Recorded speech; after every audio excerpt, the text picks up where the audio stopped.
আসসালামু আলাইকুম বন্ধুরা। আজকে সকাল সকাল বের হলাম টাঙ্গাইলের গোপালপুর 201 গম্বুজ মসজিদ দেখতে যাব, সেটার উদ্দেশ্যে আমরা গাড়ির অপেক্ষায় আছি। দেখি গাড়ি কখন আসে। আমরা এখন আছি হচ্ছে বাইপেল, সাভারের প্রাণকেন্দ্র। ইতিমধ্যেই আমরা একটা গাড়ি পেয়েছি, যদিও টাঙ্গাইলের সরাসরি গাড়ি পাইনি।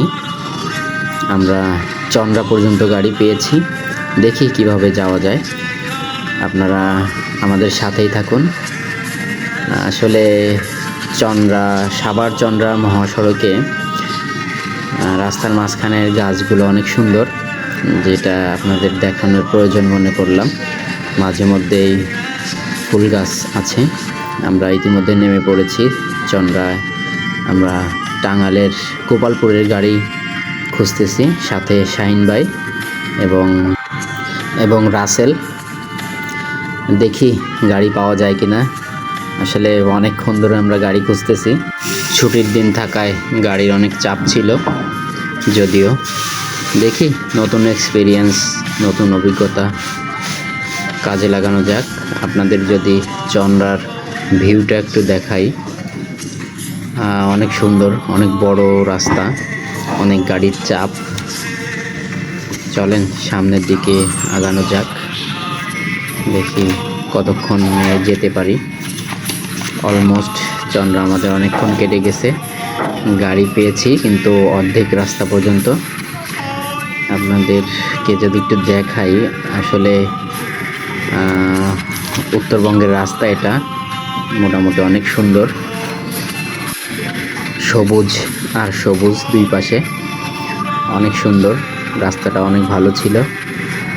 আমরা ছোটোবেলায় দেখতাম এরকম ট্রাক ভরে ভরে মানুষ বন্ধের দিন অথবা কোনো উৎসবের দিন বিভিন্ন জায়গায় ঘুরতো। আজকেও সেটা দেখা পেলাম, তাই আপনাদেরকে একটু দেখালাম। হয়তো ওনারা কোনো জায়গায় ঘোরার উদ্দেশ্যে যাচ্ছেন। চলেন দেখি। রাস্তা মাঝখানে যদিও ব্রিজের কাজ চলতেছে, এই জন্য একটু খারাপ পেয়েছিলাম, তবুও কাজ চলতেছে, একটু মেনে নিতেই হবে। আমরা বাস থেকে নেমে ছোট যে মাহিন্দ্র গাড়িগুলো আছে ওটায় যাচ্ছি। গ্রামের মেঠোপথ, গ্রামের কথা মনে পড়ে যাচ্ছিল, যে মনে হচ্ছিল যেন গ্রামের বাড়িতে যাচ্ছি। দুই পাশে শুধু ধান ক্ষেত আর ধান ক্ষেত, ধান, ভুট্টা, বিভিন্ন রকমের চাষাবাদের জমি। রাস্তার দুই পাশে অনেক ফুল গাছ এবং লতা পাতা। অনেকেই ধান কেটে রাখছে রাস্তার উপরে। অনেক ভালো লাগতেছিল, মনে হচ্ছিল যেন গ্রামের বাড়িতে যাচ্ছি। অনেক সুন্দর রাস্তা, অবশ্য অনেক ভালো। রাস্তার কথা আসলে না বললেই নয়, কোনো রকম কোনো খারাপ ছিল না, একদম অনেক ভালো। রাস্তার দুই পাশ দিয়ে একদম সবুজ, অনেক সুন্দর আর কি। সামনে কিছুক্ষণ পর পর কৃষ্ণচূড়া গাছ আসতেছিল, যদিও কৃষ্ণচূড়া গাছে অনেক সুন্দর করে ফুল ফুটছে। আমরা মাহিন্দ্র থেকে নামলাম, শাহিন ভাই মাহিন্দ্রর ভাড়া দিচ্ছে।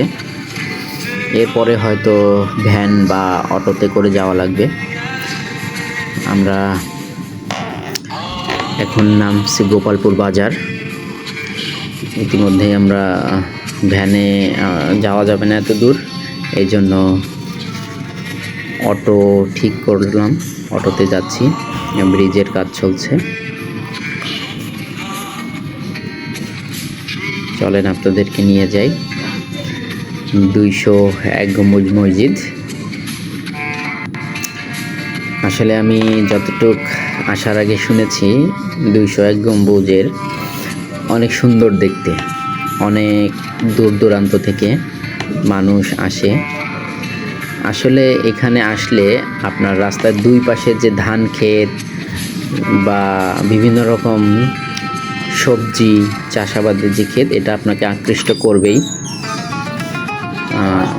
মসজিদের আশেপাশে বিভিন্ন রকম দোকান আছে, বাচ্চাদের খেলনা, বিভিন্ন রকম কসমেটিক্স, আচার, হোটেল, মোটেল, রেস্তোরাঁ। আমরা ইতিমধ্যে পৌঁছে গেছি।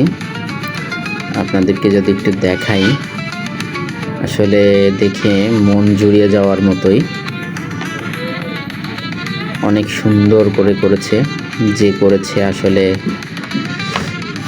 তাকে আল্লাহ হেফাজত করুক। আল্লাহর ঘর নির্মাণ করছে, তার সব কিছুতেই বরকত দান করুক। এত সুন্দর মসজিদ নিজের চোখে আমি এর আগে কখনোই দেখিনি। চলুন আপনাদেরকে মসজিদের চারিপাশটা আস্তে আস্তে ঘুরিয়ে দেখানো যাক। আসলে মসজিদের এত সুন্দর, আপনি আল্লাহর ঘরের প্রেমে পড়ে যাবেন এমন।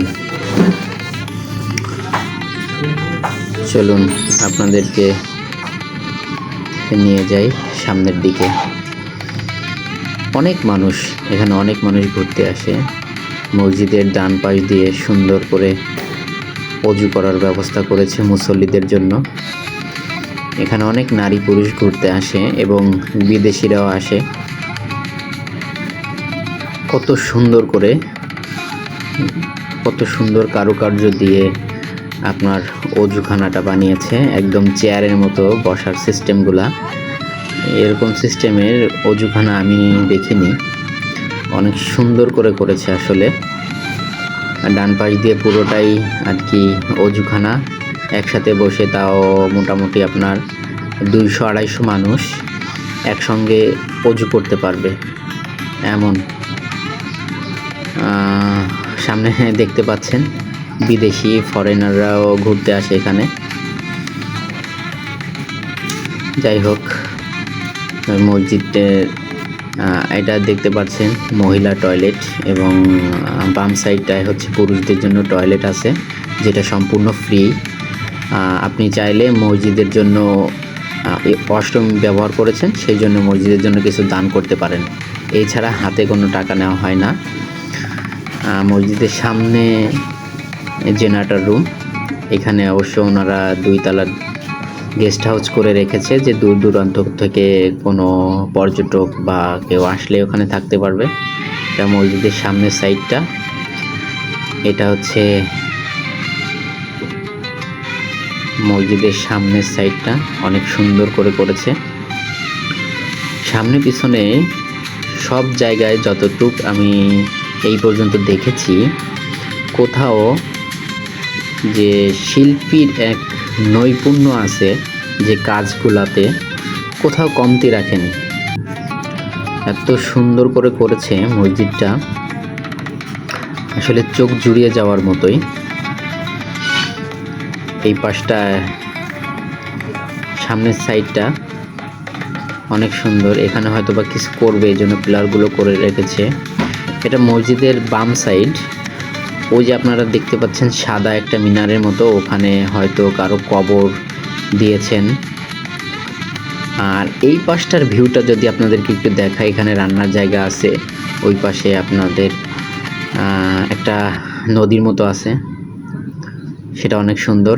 চলুন আপনাদেরকে মসজিদের ভেতরে নিয়ে যাওয়া যাক। যেহেতু আল্লাহর ঘর, সেহেতু আমরা আল্লাহর ঘরের সম্মানার্থে সকল ব্যাপারে খেয়াল রাখব, যেমন জুতা এবং জোরে কোনো কথাবার্তা, এগুলোর দিকে খেয়াল রাখব। অহেতুক কোনো কথা না বলে আমরা যত আদবের সাথে থাকা যায় সেভাবে আদবের সাথে থেকে আমাদের দেখা সম্পূর্ণ করা উচিত, এবং সেটাই করব। অনেকেই ছবি তুলেন, অনেকেই জুতা নিয়ে উঠতে চান, যদিও এটা ঠিক না, কেউ করবেন না, নিষেধ আছে। আল্লাহর ঘরের তো একটা সম্মান আছে। ভিতরেও আসলে চোখ জুড়িয়ে যাওয়ার মতো। টাইলসগুলো দেখতেছেন একদম এত সুন্দর করে লাগানো হয়েছে। আসলে এত সুন্দর মসজিদ, আপনারা আসবেন দেখার জন্য। যদিও দুপুর টাইমে একটু বৃষ্টি হয়েছে, বৃষ্টির পরে আপনাদেরকেও অবশ্য উপরে নিয়ে যাব, দেখি। আগে ভেতর সাইডটাই দেখতে থাকুন। আমরা আস্তে ধীরে মসজিদের যে মেম্বার সেদিকে যাই। আপনারা যে পিলারগুলো দেখতেছেন, পিলারগুলোর ছোট ছোট ছোট ছোট কাজগুলা একটা একটা করে বসানো হয়েছে। 2 ইঞ্চি 3 ইঞ্চি টাইলস, যে এটা বসাতে যে কত সময় লেগেছে আর কত সুন্দর করে কারুকাজ করতে হয়েছে তা শুধু মিস্ত্রিরাই বলতে পারবে। মসজিদের ভেতরে একটি সবচেয়ে বড় গম্বুজ, এটা দেখলেন। ফ্যান আছে, অনেকগুলো ফ্যান আছে। মাঝে মধ্যে মাইকের ব্যবস্থা করা হয়েছে যেন ইমাম সাহেব যা বলে, বয়ান করে বা নামাজের সময় সবাই যেন সমানভাবে শুনতে পারে, সেই ব্যবস্থা করা হয়েছে। সামনে এক হুজুর ভাইও দেখতেছিলাম যে ভিডিও করতেছে। এটা হচ্ছে মসজিদের মেম্বার। এখানে থেকে ইমাম সাহেব বা খতিব সাহেব এখানে বসে শুক্রবার বয়ান করেন। মসজিদের সৌন্দর্য আসলে বলে বোঝানো খুবই মুশকিল। আপনারা আসবেন, অনেক সুন্দর। নিচের টাইলসগুলো সবসময় চিকচিক চিকচিক করে এবং কিছু মানুষ যাদের বয়স 50-55 প্লাস তাদেরকে এই মসজিদের খেদমতের জন্য রাখা হয়েছে। এটা আসলে নির্দ্বিধায় অনেক ভালো উদ্যোগ। চলেন আপনাদেরকে উপরের দিকে নিয়ে যাই। বৃষ্টি হয়েছে, আপনারা সামনে দেখতে পারতেছেন যে পানি পানি লাগতেছে, পানি সব জায়গায়। সিঁড়ি দিয়ে অবশ্য ভেজা হবে যেহেতু ওখানে গ্লাস নেই। আসলে অনেক রিস্কি উপরে ওঠা। বৃষ্টি হলে পা পিছলে যেতে পারে যে কোনো সময়। চলেন তাও উপরের দিকে যাই, আপনাদেরকে নিয়ে যাই। উপরে ওঠাটা আসলে খুবই রিস্কি, একদম চিকন। আপনি যদি আপনাদেরকে যদি বলি, সর্বোচ্চ 1.5 ফিট হবে উপরে ওঠার সিঁড়ি, 1.5 ফিট হবে। কাঙ্ক্ষিত গম্বুজগুলা সম্পূর্ণ 201টি গম্বুজেই রয়েছে। উপরে আরেকটু উপরে গেলেই কাউন্ট করা যাবে। এই যে এখান থেকে কয়েকবার কাউন্ট করেছি, কয়েকবার গণনা করেছি। বড়টা সহ 200টা হচ্ছে, ছোট গম্বুজ হচ্ছে 200টা এবং ওই বড় একটা এটা নিয়ে হচ্ছে 201 গম্বুজ। আর বেশ কিছু মিনারও রয়েছে, যে মিনারগুলোতে উঠে উঠে আসলে মানুষ পর্যবেক্ষণ করে। এবং আপনাদেরকে যদি একটু দেখাই, আপনারা দেখতে পাচ্ছেন 1.5 থেকে 2 ইঞ্চি করে একটি পাথর বা টাইলস সোনালী কালার এবং হলুদ কালারের সংমিশ্রণে বসানো হয়েছে এখানে। এত সুন্দর করে বসানো হয়েছে। এবং আগের দিনে রাজারা বা জমিদার বাদশারা যে চুন সুরকি দিয়ে বিভিন্ন রকম দালান, তাদের বিভিন্ন স্থাপনা তৈরি করতেন, সেই চুন সুরকি দিয়েই বসানো হয়েছে। এত সুন্দর করে বসানো হয়েছে, আসলে কোথাও ভুল খুঁজে পাওয়া খুব মুশকিল। আর মসজিদটা অনেক দিন হয়ে গেছে,